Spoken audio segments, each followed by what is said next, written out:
और जो इलेक्शन हुआ 46 का, जिसमें कहते हैं कि मुस्लिम लीग को वोट मिला, तो वो कोई इलेक्शन कमीशन नहीं बैठा था। ज़्यादातर इलेक्शन लड़ने वाले कौन थे? जमींदार थे, नवाब थे। वोट डालने वाले कौन थे? जमींदार थे, नवाबों के ख़ानदान के थे। और वोट जो 13% थे, उसमें से कितना वोट पड़ा? आधा वोट पड़ा, आधे से भी कम वोट पड़ा। तो 13% में से मुश्किल से 7% वोट पड़ा। 50% वोट पड़ता है ना, 50 से नीचे ही। अभी आज भी 50 से ऊपर नहीं पड़ता था। तो उस वक्त तुम पहली बार इलेक्शन हो रहा था तो कौन से वोट पड़ रहे थे? तो 40, 45, 50% वोट पड़ा। 50% भी अगर वोट पड़ा था, आंकड़े इसके सारे मौजूद हैं, तो उसमें से भी मुस्लिम लीग को आधे से भी कम मिला। और वो भी मुस्लिम लीग को वोट नहीं डाल रहा था, वो अपने जमींदार को वोट डाल रहा था। उस वक्त उसकी हिम्मत नहीं थी कि जमींदार के खिलाफ चला जाए, क्योंकि कैंडिडेट मुस्लिम लीग का जमींदार था।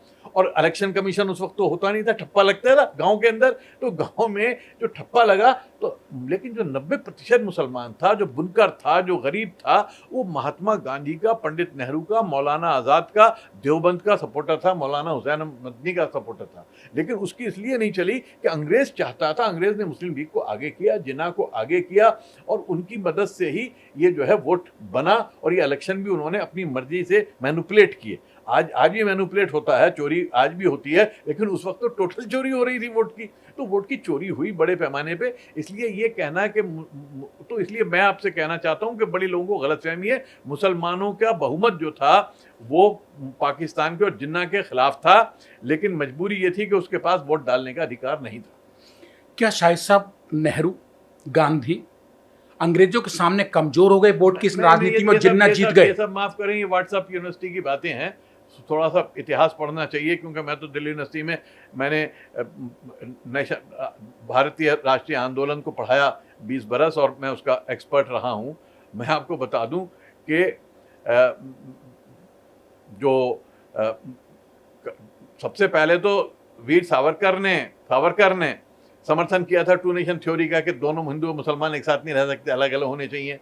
और जो सरकार बनी थी बंगाल में मुस्लिम लीग की, शहीद सोहरावर्दी, उसके डिप्टी चीफ मिनिस्टर कौन थे? श्यामा प्रसाद मुखर्जी थे।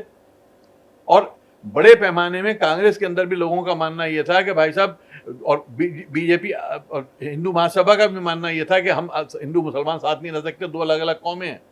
तो इसलिए अच्छा है कि ये जाएं, बाहर हो जाएं।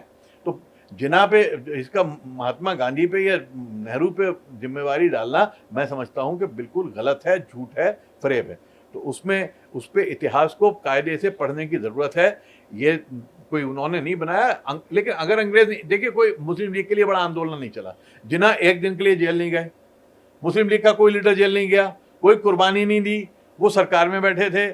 दूसरा महायुद्ध हो रहा था, दूसरे महायुद्ध में हिंदू महासभा और आरएसएस और मुस्लिम लीग सब मिलकर अंग्रेज का साथ दे रहे थे। अंग्रेज की फौज में भर्ती करा रहे थे कि भाई, और कांग्रेस जो है बाइकाट कर रही थी। 42 का जो मूवमेंट था, 42 का भारत छोड़ो आंदोलन, उसमें यह था कि कोई फौज में भर्ती नहीं होगा। और सारे कांग्रेस के लीडर जेलों के अंदर थे।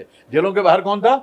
मुस्लिम लीग के लीडर, हिंदू महासभा के लीडर, आरएसएस के लीडर। ये कहाँ थे? जेल से बाहर थे। और ये क्या कर रहे थे? सरकार बना रहे थे। बंगाल में सरकार बनी थी, उसमें deputy chief minister Shyama Prasad Mukherjee थे, जो फाउंडर हैं जनसंघ के। तो इसलिए सारे इतिहास को जानिए। इसलिए झूठा यह आरोप लगाना पंडित नेहरू के ऊपर, मैं समझता हूं कि बिल्कुल निराधार है, और वो सिर्फ एक झूठा प्रोपेगेंडा है।